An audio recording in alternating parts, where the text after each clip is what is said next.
Well, here I am with my second project of the holiday weekend, enjoying my 3 days off, and I decided to take my old Ventura, which it had a bit of a belly bulge right here, and that bridge was starting to come off just a little bit, and it was getting real high action.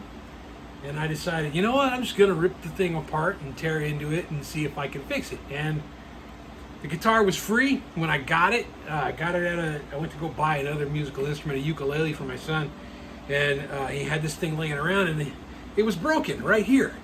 The heel had come separated, and it kind of like that. So what I did to fix that, and this was months ago, is I just stuck a bolt right there, and then stuck a piece of wood on the inside and drove that bolt all the way through.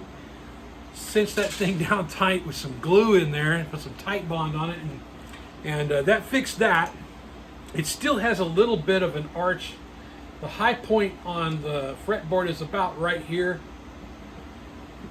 but I could probably fix that with a truss rod adjustment. It has a truss rod adjustment, but I know so little about this guitar, and it's just one of those sometime in the 70s Japanese clones of probably what was a Martin at the time, and it's a good guitar, but it was free, so I figured I can't break it no worse than it already was, so I just went to work on it. So back to the belly bulge. Ripped that off, put a little piece of pine in there for bracing, and this is probably sacrilegious, but you can see there's 2 screws right there. And those 2 screws just go into that pine bracing and kind of hold it together. And it brought that bulge down so that there's very little, if any, bulge on that baby. She sits real flat. I got a nice low action. And I got it going again. And it works and sounds really well. It's just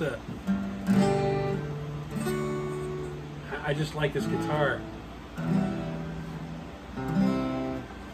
Sounds real nice. I call it a success. So the Shade Tree luthier, I am not a luthier. I have no idea what I'm doing, but I also don't have a lot of money, so you just make do with what you got, and I just patched it up and it seemed to work really well.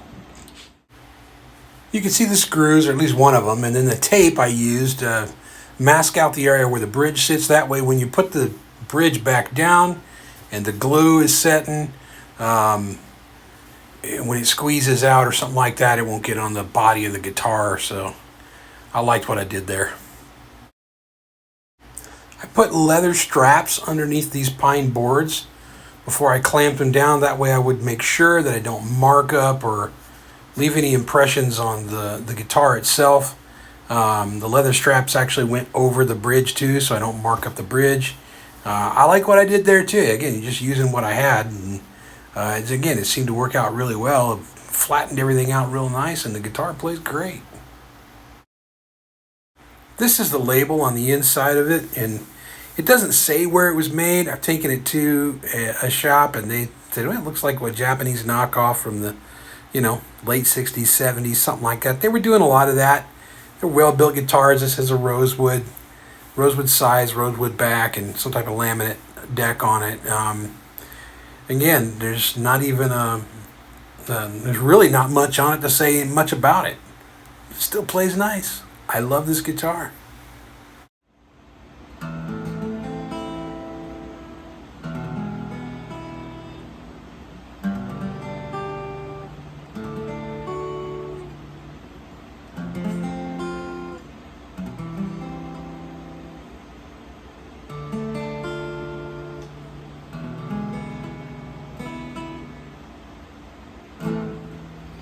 I like it. I dig it.